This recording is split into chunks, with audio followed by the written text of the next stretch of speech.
नमस्कार, स्वागत है आपका बुधा एसएस गाया चैनल पर। यह सिर्फ एक यूट्यूब चैनल नहीं है, बल्कि एक आध्यात्मिक यात्रा है।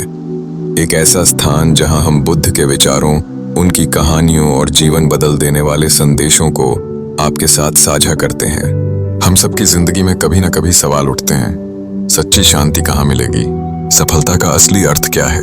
गुस्से, तनाव और लालच से कैसे बाहर निकला जाए? इन सवालों का जवाब हमें बाहर नहीं, बल्कि अपने भीतर खोजना पड़ता है। और यही काम बुद्ध के उपदेश हमारे लिए करते हैं। इस चैनल पर आपको मिलेंगे बुद्ध की प्रेरणादायक कहानियां, ध्यान और मन की शांति के उपाय, जीवन को बेहतर बनाने वाले छोटे छोटे सूत्र और वो ज्ञान जो हमें सिखाता है सच्चा सुख साधनों में नहीं, बल्कि समझ में है। तो अगर आप भी अपने जीवन में शांति, धैर्य और सकारात्मकता चाहते हैं, तो यह चैनल सिर्फ आपके लिए है। आज से हम एक नई शुरुआत कर रहे हैं।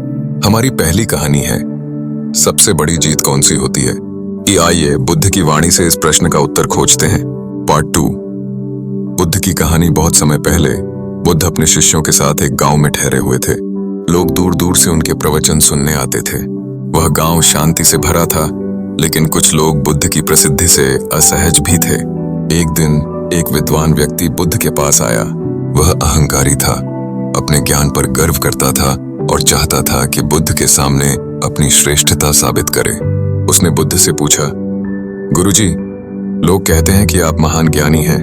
मुझे बताइए, इस संसार में सबसे बड़ी जीत कौन सी होती है? क्या यह है कि कोई राजा युद्ध जीत ले, या यह है कि कोई विद्वान सभी वाद विवाद में विजयी हो जाए, या फिर यह है कि कोई मनुष्य धन दौलत इकट्ठा कर दूसरों से आगे निकल जाए? सभी शिष्य उस व्यक्ति की बात सुनकर उत्सुक हो गए। सबकी नजर बुद्ध पर थी। बुद्ध ने मुस्कुराते हुए कहा, मनुष्य अक्सर जीत को गलत अर्थ में समझ लेता है। दूसरों को हराना जीत नहीं है। सच्ची जीत है खुद पर विजय पाना। वह व्यक्ति हंस पड़ा। खुद पर विजय, इसका क्या मतलब है? क्या यह भी कोई जीत हुई? बुद्ध शांत स्वर में बोले, जब कोई अपने गुस्से पर काबू पा ले, जब कोई अपने लालच को रोक सके, जब कोई अपने अहंकार को त्याग दे, तभी वह सच्चा विजेता कहलाता है। क्योंकि दूसरों को हराना आसान है, लेकिन खुद पर विजय पाना कठिन। युद्ध में जीता हुआ राजा भी कभी न कभी पराजित होता है, लेकिन जो स्वयं पर जीत लेता है, उसकी जीत कोई छीन नहीं सकता। वह व्यक्ति स्तब्ध हो गया। उसकी आंखों में आंसू आ गए। उसे समझ आ गया कि सबसे बड़ा शत्रु बाहर नहीं, भीतर है। पार्ट 3। गहरा विश्लेषण। गुस्से पर नियंत्रण। गुस्सा आग की तरह है। बुद्ध कहते हैं, गुस्सा जलाने से पहले खुद को ही जलाता है। अगर हम सीख जाएं कि गुस्से के क्षण में चुप कैसे रहना है, तो हमने खुद पर जीत हासिल कर ली। 2. लालच से मुक्ति। इंसान कितना भी कमा ले और चाहता है, यह अंतहीन दौड़ है।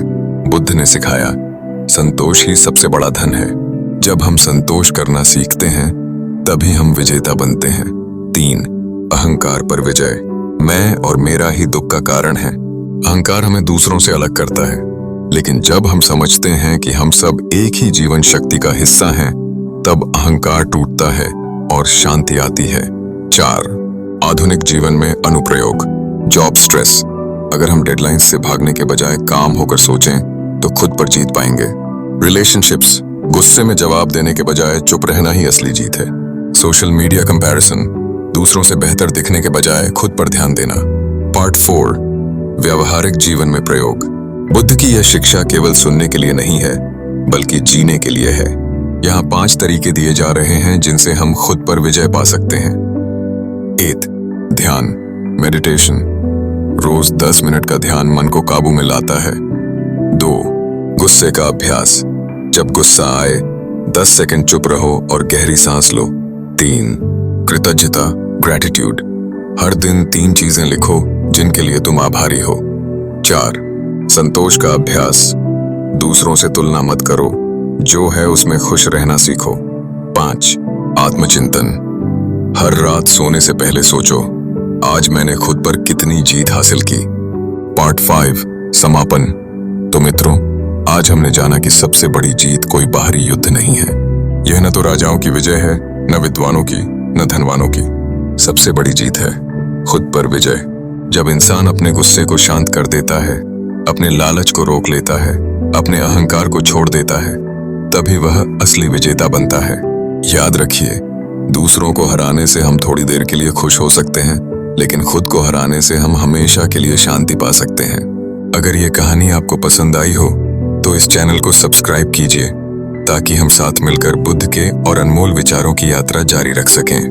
धन्यवाद।